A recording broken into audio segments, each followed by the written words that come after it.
নমস্কার বন্ধুরা, তোমরা দেখছো এসএস অনলাইন সলিউশন। লক্ষ্মীর ভাণ্ডার প্রকল্প হলো পশ্চিমবঙ্গ সরকারের একটি প্রকল্প যা 2021 সালে চালু করা হয়েছিল, যেখানে 25 থেকে 60 বছর বয়সী সমাজের অর্থনৈতিকভাবে দুর্বল মহিলাদের ক্ষমতায়ন এবং স্বাবলম্বী করার উদ্দেশ্যে আর্থিক সহায়তা প্রদান করা হয়।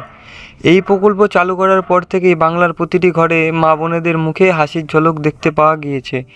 এই প্রকল্পের অধীনে SC/ST পরিবারের সমস্ত মা বোনেদের প্রতি মাসে 1000 টাকা এবং অন্যদের প্রতি মাসে 500 টাকা করে সরাসরি তাদের ব্যাংক অ্যাকাউন্টে প্রদান করা হতো।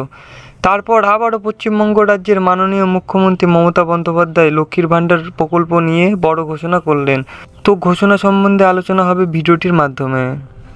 তো বন্ধুরা, আজকের ভিডিওর মূল বিষয়টি হলো আগস্ট মাসের টাকা যারা এখনো পর্যন্ত পায়নি তাদের টাকা ব্যাংক অ্যাকাউন্টে কবে ঢুকবে। নতুন ঘোষণা জানালো একদম। যারা এখনো আমার চ্যানেলটি সাবস্ক্রাইব করেনি তারা প্লিজ আমার চ্যানেলটি সাবস্ক্রাইব করে নাও। লক্ষ্মীর ভাণ্ডার প্রকল্পের টাকা কোন মাসে কবে ঢুকবে এটি নিয়ে বহু উপভোক্তার উদ্বিগ্ন। লক্ষ্মীর ভাণ্ডার প্রকল্পটি পশ্চিমবঙ্গ সরকারের একটি গুরুত্বপূর্ণ উদ্যোগ যার মাধ্যমে মহিলাদের আর্থিক সহায়তা প্রদান করা হয়। মাননীয় মুখ্যমন্ত্রী মমতা বন্দ্যোপাধ্যায় মহিলাদের আর্থিকভাবে স্বাবলম্বী করার লক্ষ্যে চালু করেছিলেন লক্ষ্মীর ভাণ্ডার প্রকল্প। এই প্রকল্পের আওতায় মহিলাদের প্রত্যেক মাসে 1000 থেকে 1200 টাকা পর্যন্ত ভাতা প্রদান করা হয়। প্রকল্পের টাকা সরাসরি মহিলাদের ব্যাংক অ্যাকাউন্টে পাঠানো হয়, যা তাদের আর্থিক স্থিতি বাড়াতে সাহায্য করে।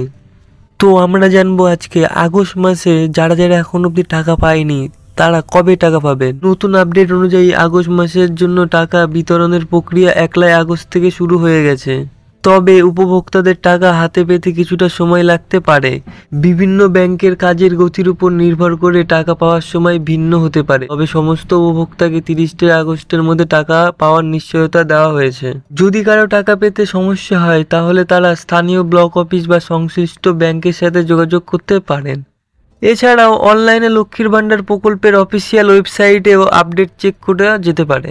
লক্ষ্মীর ভাণ্ডারের টাকা নিয়ে যদি কোনো প্রশ্ন বা অভিযোগ থাকে তাহলে হেল্পলাইন নাম্বারে যোগাযোগ করা যেতে পারে। এরকমই খবর সবার আগে পেতে হলে আমার চ্যানেলটি সাবস্ক্রাইব করতে পারো।